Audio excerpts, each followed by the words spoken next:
I'm here today with Rachelle Samson, and Rachelle is here to talk about a very important project that is happening in this community. And welcome, Rachelle. Thank you. First of all. Now, can you tell me about the association that you belong to? So I'm here on behalf of the Arichat Community Development Association. I am the president of the association, proudly. And this association was established in 1998 originally, and that committee did some great things, but specifically they created the Arichat Playground, which was previously located behind Gulliver's Tea Room.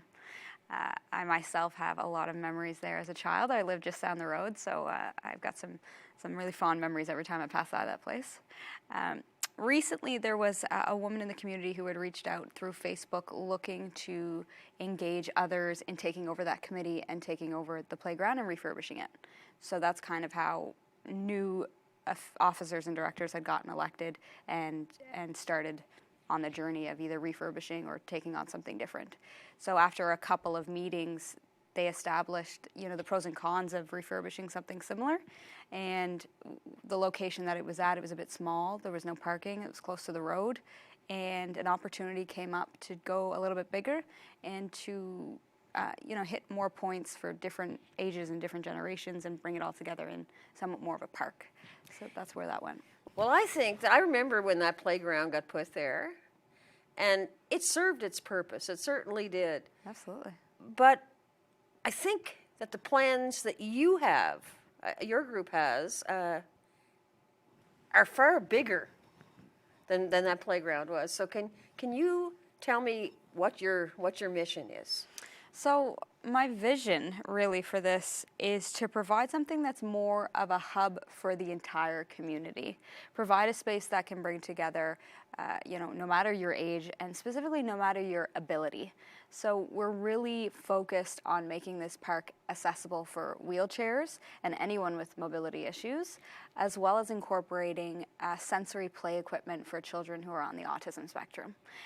Really providing them with an all-around inclusive experience with their peers instead of a separate experience where most of these individuals have to usually go somewhere else because these items are not in reach for them. You see, what I see, right?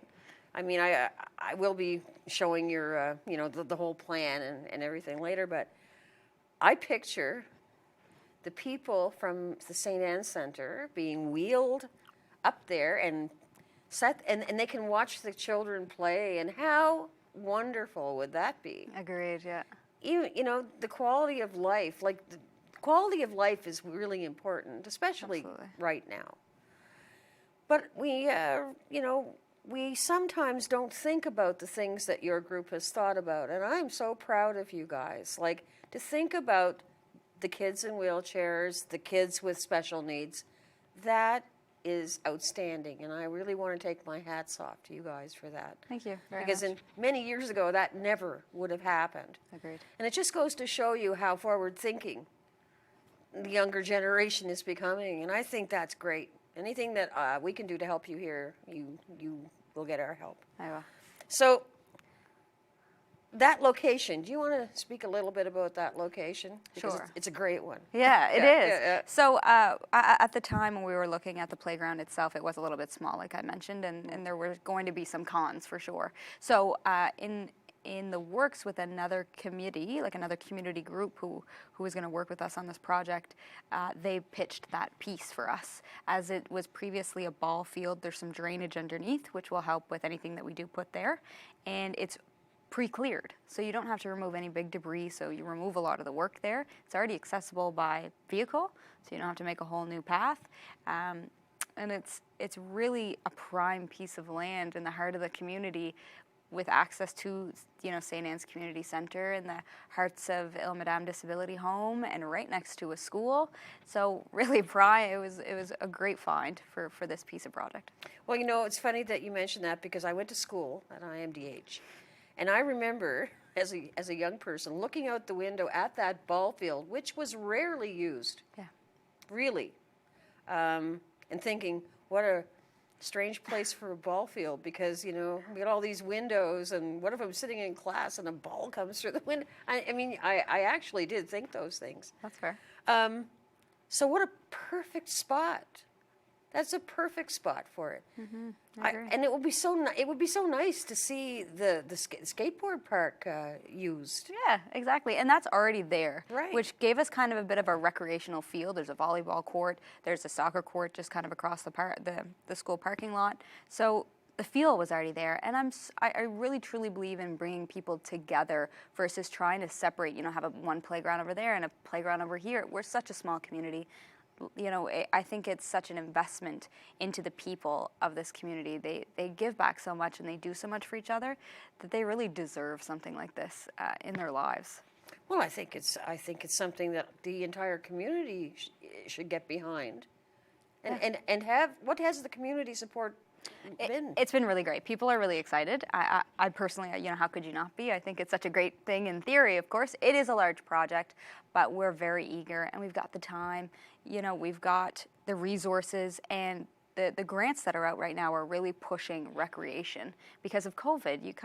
We all got stuck in the house for a little bit and realized, what no social interaction and what no exercise can do. And so we think it's really important to bring that back into the community and give people free access to certain things that they can do.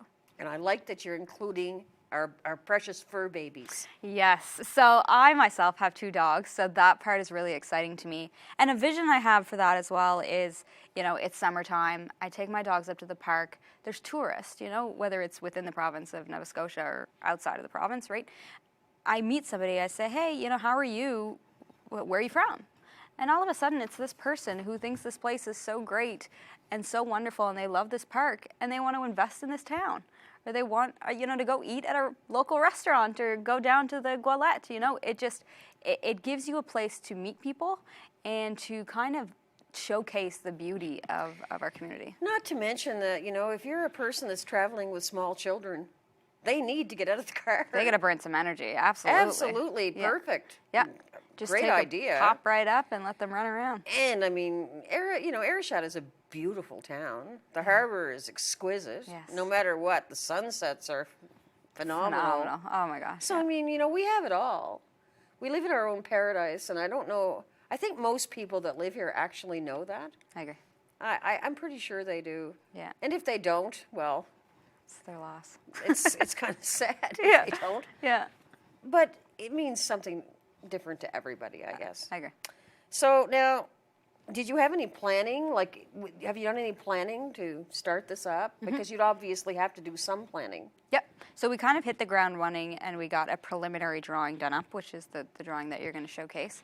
And that gave us an idea of how much we could fit within the park. That was kind of our first start, because with dimensions and of things, we didn't know what we could kind of place in there.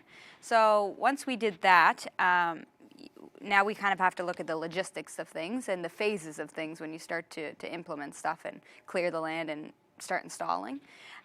So we've hit the ground running. Our committee is divided into 2.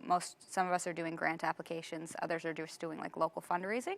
We have people who are more into the logistics of the park, finances of the park. We've kind of all trying to take our own specialty and run with it that way. So we're getting lots of good information, good tips and tricks. Hawkesbury just did a really big project, so they've been able to give us a lot of good feedback on what worked and what didn't. And so we're working with the municipalities and the planning commissions, and to make sure we have the right permits, the right all the right things that you need to not hit too many roadblocks along the way. Well, I mean, I really believe that it doesn't matter how many roadblocks you guys are going to hit. I think you're going to succeed. I agree. That's I believe the optimist sees the donut and the pessimist sees the hole. That's it. So I think that you're going to do great. And I mean, there are all kinds of people that, I think about the kids at Recca, for example, who make park benches, Yes. picnic tables, and there's all kinds of things that can happen as a result of that. But just the whole idea of kids being outside playing and not sitting behind their telephones or their cell phones, their gaming systems, while I don't dislike those either, I still think that there needs to be a balance. Agreed. There needs to be a balance. And I think it'll actually allow grandmothers like myself to spend some quality time, because when my grandchildren come to town, it's like, I don't really have any place to take them, and they can only take me for so long. Yep. I mean, Yeah, I I get mean, that. you know, To be fair. let's be fair. I Yeah. was like that with, and when we're little tiny kids, we don't always see the beauty in. No. And the stuff we see when we're adults. No, Yeah. no. I mean, a lot of people, I've watched so many parents, so many friends of mine have to drive a half hour to take their kids to a well-maintained park. And to me, that's unacceptable. That's just not, it's not fair to these children. And while we have beautiful beaches are not exactly all the time what they're looking for. Right. And think of the friendships that can be made, actually.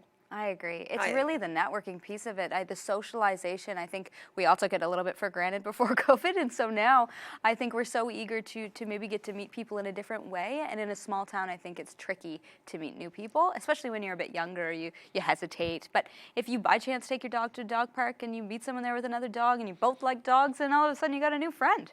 Right. Just that easy. And I mean, it just appeals to me. The whole notion appeals to me that we will have something to add to our already exquisite offerings. Agreed.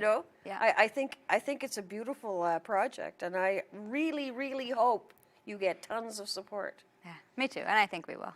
I have no doubt. Well, how can people get involved? So currently we have a Chase the Ace. So you can buy tickets at Gentil's, the Corner Bridge, and Wilson's.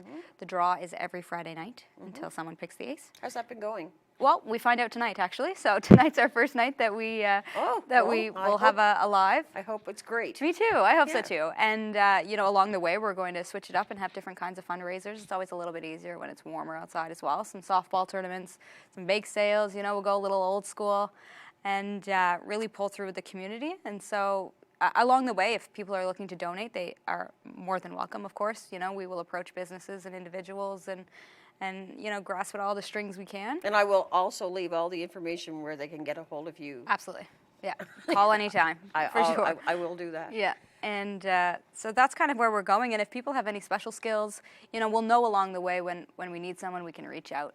And people in the community are usually so good for that we have a great reputation for really pulling together when these things happen. And right now, because of the COVID restrictions, I think people are going to want to have things to do outside. Agreed. Absolutely.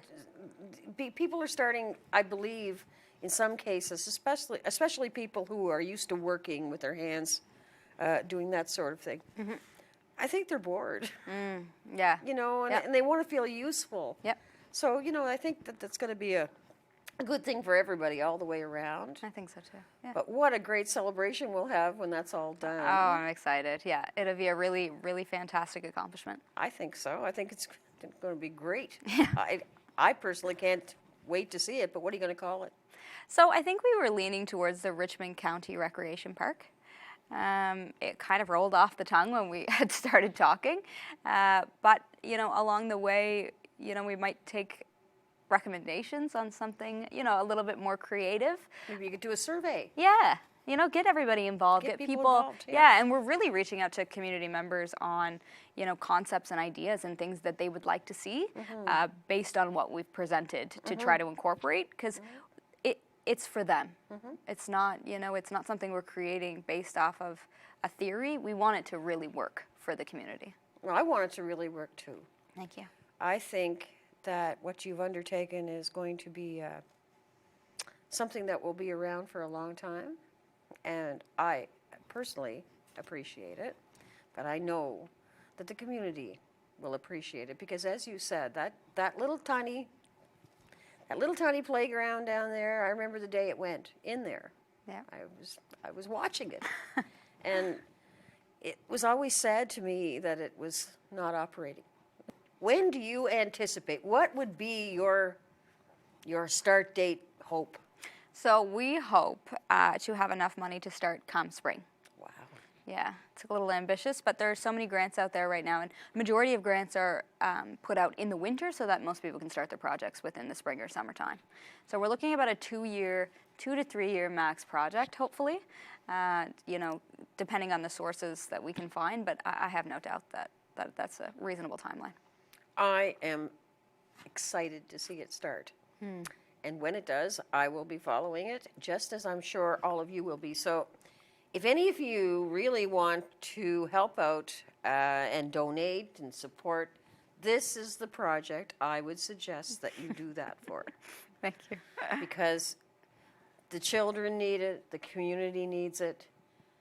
I think it's a wonderful, wonderful thing. Thank you. And thank you for bringing back that association. It was so important at the time, and it's just as important now. It was. I have such fond memories of that playground that I would love to give some to other children. Oh, good for you. Thank you for coming. Thank you for having me. Welcome.